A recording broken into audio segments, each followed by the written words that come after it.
تو جی سب سے پہلے تو ہم آپ کو یہ بتائیں کہ جو کہوں گا سچ کہوں گا، یہ میرا بیٹا ہے، ٹھیک ہے جی، میں اس کی قسم کھا کر کہتا ہوں، ٹھیک ہے جی، پھر تو آپ کو یقین ہوگا کہ کوئی بھی بندہ جتنی مرضی ہو، اپنی بھی اگر کوئی بندہ جھوٹی قسم کھا لیتا ہے لیکن اپنے بچوں کی کبھی جھوٹی قسم نہیں کھاتا۔ میں جو کہوں گا سچ کہوں گا۔ پہلی بات یہ، کبھی بھی اس انسان کو نہ ہی ہم نے کبھی نکلنے کے لیے کہا ہے، نہ ہی اس سے پہلے واقعات ہوئے ہیں کہ یہ اصغر بھائی کے گھر سے بسترے سارے چار پہیاں وغیرہ نکال کے باہر گلی میں رات کو بیٹھ گیا تھا۔ اس ٹائم بھی اصغر بھائی نے اس کو نہیں نکالا تھا۔ یہ صرف اور صرف الزامات ہوتے ہیں، صرف اور صرف یہ کسی اور بات کا غصہ یا کسی اور چیز کا بہانہ بنا کر جو ہے یہ سب کیا جاتا ہے۔ تو پہلی بات یہ ہے، اصغر بھائی نے نہیں نکالا تھا لیکن اس نے کہا کہ مجھے نکال دیا ہے، سارا کچھ بچے بسترے باہر رکھ دیے تھے۔ اس ٹائم میرے یہ گھر جو ہے بن رہا تھا، تو میں نے سارا سامان اٹھا کر سب کو یہاں پر شفٹ کیا، ٹھیک ہے جی۔ اس کے بعد وہ یہاں پر رہے، اس کے بعد دوبارہ پھر ادھر چلے گئے۔ اس کے بعد پھر کوئی معاملات ایسے ایک گھر میں ہوتے رہتے ہیں۔ میں کبھی بھی نہیں چاہتا، کیونکہ میں ایک دوسرے کے ساتھ کوئی لڑے مجھے اتنی ٹینشن نہیں ہوتی۔ میں ٹینشن لیتا ہوں اپنے امی اور ابو کی، کیونکہ امی جان بہت زیادہ روتی ہیں ان جھگڑوں سے، یا چھوٹی موٹی سی بات بھی ہو جائے تو امی جان برداشت نہیں کر سکتی۔ تو میں کہتا ہوں خدا نہ خواستہ ان کو کچھ نہ ہو جائے ان کی پریشانی دیکھ کے۔ اکرم بھائی، محی الدین بھائی ایک ساتھ رہتے تھے، ان کا بھی یہی جھگڑا ہوتا تھا، کیونکہ جب ایک گھر میں 2 فیملی 3 فیملیاں رہتی ہیں تو وہ کہتے ہیں برتن جب ایک ساتھ ہوں تو وہ کھڑکتے رہتے ہیں۔ تو اس طرح سے وہ ان کی بھی ایسے لڑائی وغیرہ ہو جاتی تھی۔ تو آپ کے سامنے ہم نے کبھی بھی کسی کو یہ احسان نہیں جتایا، لیکن صرف ایک بندے مجبور ہو جاتا ہے یہ بتانے کے لیے۔ پھر میں نے محی الدین بھائی کو کہا، میں نے کہا بھائی آپ پریشان نہ ہوں، آپ کو میں جگہ بنوا کے دیتا ہوں، آپ اپنا ایک سائڈ پہ بیٹھیں۔ تو محی الدین بھائی ابھی سائڈ پہ بیٹھے ہیں، الحمدللہ ان کا خوشحال ماحول ہے، ان کا گھر بڑا پیارا ہے، وہ اپنا پیارا کرتے جا رہے ہیں، اپنی محنت کرتے جا رہے ہیں۔ تو اللہ پاک ان کو مزید کامیابی دے۔ اس کے بعد جو ہے یہ بندہ، ہم نے اسے کہا آپ جگہ بنائیں، آپ جو ہے اس کا پلاٹ پڑا ہوا ہے، آپ جگہ بنائیں، مفید بھائی کے ساتھ والا 5 مرلے کا پڑا ہے، لیکن یہ بندہ اس طرف آتا نہیں ہے۔ دوسری بات، ابھی یہ جدھر گیا ہے، ٹھیک ہے جی، یہ گھر چھوڑ کے، اصل جو مین وجہ بنی ہے، جیسا کہ آپ کو پتہ ہے میں نے ویڈیو بنائی، میرے گھر کا نا، جب آپ کو پتہ ہے موسم ہر روز آج کل خراب ہو رہے ہیں، ہماری باہر سونے کی جگہ نہیں تھی، ہم اندر گھٹن میں بچے، ہم مچھر کھا جاتے تھے، باہر جگہ نہیں ہوتی تھی، گاڑیاں رکشہ، میری گاڑی، اب میں نے گاڑی جو ہے نا وہ شہر میں کھڑی کروا دی ہے، جب کوئی کام ہوگا تو ٹھیک ہے، نہیں تو میں نے ویسے بھی وہ بیچنی تھی، تو میں نے ادھر سوتر کو دے دی، میں نے کہا آپ اسے کوئی کام کاج ہے وہ کرواؤ اور اسے بیچ دو، ٹھیک ہے جی۔ جو کہتا جا رہا ہوں یہ سب سچ ہے، میں نے اپنے بیٹے کی قسم کھائی ہے۔ تو اس سے میں نے کہا یہ گاڑی بیچ دو۔ اس کے بعد محی الدین بھائی ہیں، اس کو میں نے کہا آپ جتنا تھوڑا بہتا گزارا کر کے نا آپ تھوڑا سا دروازہ اور بڑا کروا لو، تو یہ رکشہ آپ اپنے گھر میں کھڑا کیا کرو۔ تو میرے گھر کا جو ہے نا وہ ماربل وغیرہ خراب ہوتا ہے۔ اس کے بعد جو مین وجہ ہے، ماربل کی جان چھٹی، وہ تو پیسے لگتے ہیں بن جاتے ہیں، کوئی ایشو نہیں، لیکن ہمارا آنے جانے کا گھر میں رستہ نہیں ہوتا جب گاڑیاں کھڑی ہوتی ہیں، کہیں سے ہمیں ایک ہوا کا ایک جھونکا نہیں لگتا۔ تو اس دن میں نے ویڈیو لگائی، میں نے کہا، میں نے پھر بھی نہیں کسی کو روکا۔ ابھی دیکھیں محی الدین بھائی کا رکشہ کھڑا ہوتا ہے، ہمارا اپنا موٹر سائیکل کھڑا ہے، ہر چیز، اس نے برا نہیں منایا۔ اصل وجہ یہ ہے کہ میں نے کہا کہ ہمارا گھر نا یہ گراج بن گیا، یہ گھر نہیں ہے، اس لیے ہم نہ کہیں اور پر اس کو کہا، میں نے کہا 5 مرلے کا کہیں ادھر سستے پلاٹ ہیں، کوئی پلاٹ لے لیتے ہیں، ادھر نا ہم پرانے ماحول کلچر کا نا ماحول دکھاتے ہیں، کیونکہ آپ پرانا ماحول دیکھنے کے بہت زیادہ فین ہیں، کیونکہ ہم نے شروع سے پرانا ماحول رکھا، تو آپ نے بہت اچھا رسپانس دیا، اور اس نئے گھر میں آپ کہتے ہیں کہ یار ہمیں مزہ نہیں آ رہا، تو اس لیے ہم پرانا ماحول پرانا کلچر ہم نے کہا بنائیں گے۔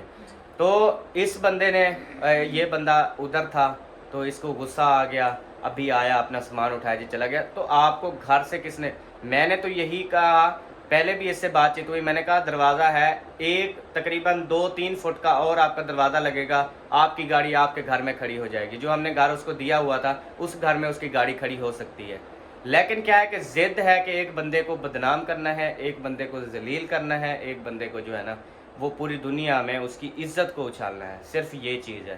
دوسری بات یہ ہے کہ یہ جدھر اب گیا ہے ادھر سے کیا ہونے والا ہے, کیا رسپانس ہے, ہمیں ڈر ہے.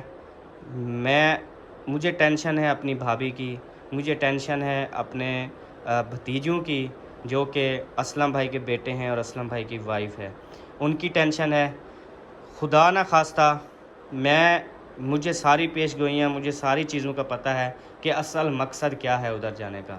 اصل مقصد جو ہے کوئی اور ہے, اور کیا پتہ 10 دن میں, 15 دن میں, 20 دن میں آپ سب کے سامنے بھی یہ ساری حقیقت آ جائے کہ یہاں سے جانا تو ایک جو ہے بہانہ ہے, اصل میں کوئی اور کام کر جانا ہے. ٹھیک ہے جی. میرے ساتھ مطلب اس کی بگڑ گئی, اب جی بہانہ بن گیا جی, یہ ہمیں گاڑی نہیں کھڑی کرنے دیتے, یہ جی انہوں نے ہم سے گھر چھین لیا. یار اتنی جھوٹ کون بولتا ہے؟ میں نے کبھی آپ کو گھر سے, اچھا ہم نے اس دن گھر دکھایا, ہم نے کہا یہ گھر توڑ کے نا یہاں پہ بناتے ہیں, اور اس میں نے ذکر کیا کہ سب سے پہلے بھائی کا بندوبست کریں گے کہ اس کو کہاں پر سیٹل کرنا ہے, اس کے بعد فیصلہ کریں گے. پھر ہم سیٹل وہ نہیں کر سکے تو ہم نے اس گھر کو چھوڑ دیا کہ جب اس کی سیٹنگ نہیں ہو رہی تو ہم جو ہے نا اب یہ گھر نہیں توڑتے, یہ گھر بھائی رہے گا جب تک اس کا مکان نہیں بنتا. تو یہ چیز ہوتی ہے. ہم نے کبھی جو ہے نا کسی کو الحمدللہ سکھ دیے ہیں, کبھی کسی کو دکھ نہیں دیے. باقی یہ ہوتا ہے, میں آپ سب سے ریکویسٹ کروں گا کہ دیکھیں, ایک بندہ اگر کسی, آج کل کا دور ہے, کوئی بھائی اپنے بھائی کو 1 روپیہ تک نہیں دیتا. گھر تو دور کی بات ہے, رہنا تو دور کی بات ہے, آنا جانا تو دور کی بات ہے. آج کل کے جو حالات ہیں نا وہ اتنی زیادہ عجیب و غریب ہو چکے ہیں کہ کوئی کسی کو 1 روٹی کا نوالا تک بھی نہیں دیتا. ٹھیک ہے جی. تو ہم نے ان کو گھر دیا, ان کو جو ہے کہا آپ رہیں, جب تک ساری زندگی آپ کا گھر نہیں بنتا آپ ساری زندگی یہاں پر رہیں. تو کیا ہوتا ہے, اس سے ہماری جو ہے وہ نیکی جو ہم نے کی ہے, وہ ہمیں نیکی جو ہے انہوں نے اس طرح سے دیا ہے. مطلب میں آپ کو بتانا چاہتا ہوں, احسان فراموش جو لوگ ہوتے ہیں نا وہ اس طرح سے ہوتے ہیں. جو احسان فراموش لوگ ہوتے ہیں وہ اس طرح سے ہوتے ہیں کہ اگر کسی کو, وہ کہتے ہیں اگر کسی کا آپ احسان اتار نہیں سکتے یا صرف تھینک یو نہیں کہہ سکتے تو اسے برا بھی مت کہیں, ورنہ اللہ پاک جو ہے نا وہ ناراض ہو جاتا ہے. احمد نے ہر مشکل میں بھائی کا ساتھ دیا, ہر مشکل میں. مین چیز یہ ہے, میرا قصور یہ ہے کہ سب سے پہلے مجھے یوٹیوب پر نہیں آنا چاہیے تھا. سب جو ہے وہ محنت مزدوریاں کرتے, 5,000 مہینے پہ, 10,000 مہینے پہ, 15,000 مہینے پہ, جو کہ اب ان کی کسی کی لاکھ سیلری, کسی کی 50,000, کسی کی 20,000, کسی کی 40,000, مختلف جیسے ویڈیوز چلتی ہیں زیادہ اس طرح سے. اب مطلب کہ وہ 5,000 والے کو اگر 20,000 مہینہ ملے تو صاف ظاہر ہے اس میں پھر چینجنگ تو آتی ہے. تو اگر میں نہ کرتا یہ یوٹیوب کا سسٹم تو شاید یہ بہت خوش ہوتے اپنی لائف میں. اگر آپ یہ کہہ رہے کہ ہم نہ آتے شاید, تو ہم نے ان کو زبردستی تھوڑی کہا کہ آپ بھی چینل بنائیں, ہم نے نہیں کہا نا, انہوں نے اپنی مرضی سے بنایا ہے نا. تو ہم اپنے بچوں کے لیے کچھ بھی کر سکتے ہیں. ہاں جی. صاف ظاہر ہے ہم اپنے بچوں کے بارے میں سوچیں گے, ہم ان اور کو اسلم بھائی نے بات کی, یہ جو ہے اپنی اس کی بیوی جو انگل دیتی ہے تو یہ ویسا کرتا ہے. اور میں آپ سب کو بتانا چاہتا ہوں کہ میری تو بیوی صرف مجھے انگل دیتی ہے اور میں کرتا ہوں, اس کو پوری دنیا انگل دیتی ہے اور یہ کرتا ہے. یہ نہ بیوی کی مانتا ہے, نہ بچوں کی مانتا ہے, نہ بھائیوں کی مانتا ہے, نہ ماں باپ کی مانتا ہے. اس کو جو دنیا ایک کمنٹس کرے گی, آپ کمنٹس کریں کہ اسلم وہ جو آپ نے گھر سامان چھوڑا ہے نا اس میں سے صبا احمد والوں نے ایک چیز آپ کی اٹھا لی ہے, تو یہ فوراً سے نا سمجھ لو آپ کے ساتھ کہے گا یار بہت شکریہ یار آپ نے مجھے بتایا. یہ کومنٹس اس کو دنیا برباد کر گئی ہے, یہ دنیا کی باتوں میں آ گیا ہے. ابھی مجھے کومنٹس آتے ہیں, اسلم نے آپ کے بیٹے کو نا فلاں چیز بانٹ رہا تھا, آپ کے بیٹے کو نہیں دی, اب میں جا کر لڑ پڑوں. اگر اس سے کوئی کومنٹس جاتا ہے نا کہ یار وہ آپ کا بیٹا ادھر گیا اور انہوں نے فلاں چیز بانٹ رہے تھے اور آپ کے بیٹے کو نہیں دی, مطلب جھوٹ بول دینا آپ کے بیٹے کو نہیں دی, یہ ادھر سے غصہ ہو جاتا ہے. ایک دن یہ علی پور میں گیا ہوا تھا, مخلص بھائی نے ان کی بیوی کے ساتھ مذاق کی, کسی نے نا کمنٹس کر دیا, کہتے ہیں یار اصغر بھائی نے آپ کی بیوی کی بےزتی کی ہے اس نے, تو ادھر سے جی فون کر کے لڑائی شروع کر دی. یہ ایسا بندہ ہے, مطلب یہ دنیا کی انگلوں پر چڑھنے والا انسان ہے. اور جو رسپانس یہ سوچ رہا ہے, میں جدھر یہ جا رہا ہے میں ان لوگوں سے مخاطب ہوں, اب بہاولپور جا رہا ہے یہ جدھر بھی جا رہا ہے تو میں ان لوگوں سے مخاطب ہوں کہ خدا را اس کا گھر برباد مت کیجئے گا. ٹھیک ہے جی, اس کا گھر جو ہے وہ آپ نے ضرور بچانا ہے, اس کا گھر نہیں تو اس کے چھوٹے چھوٹے بچے, اس کی بیوی جو ہے نا وہ رل جائیں گے, برباد ہو جائیں گے. اس سے آپ نے بچانا ہے, اور جو یہ قدم کرنا چاہ رہا ہے تو اس سے آپ نے بھی روکنا ہے,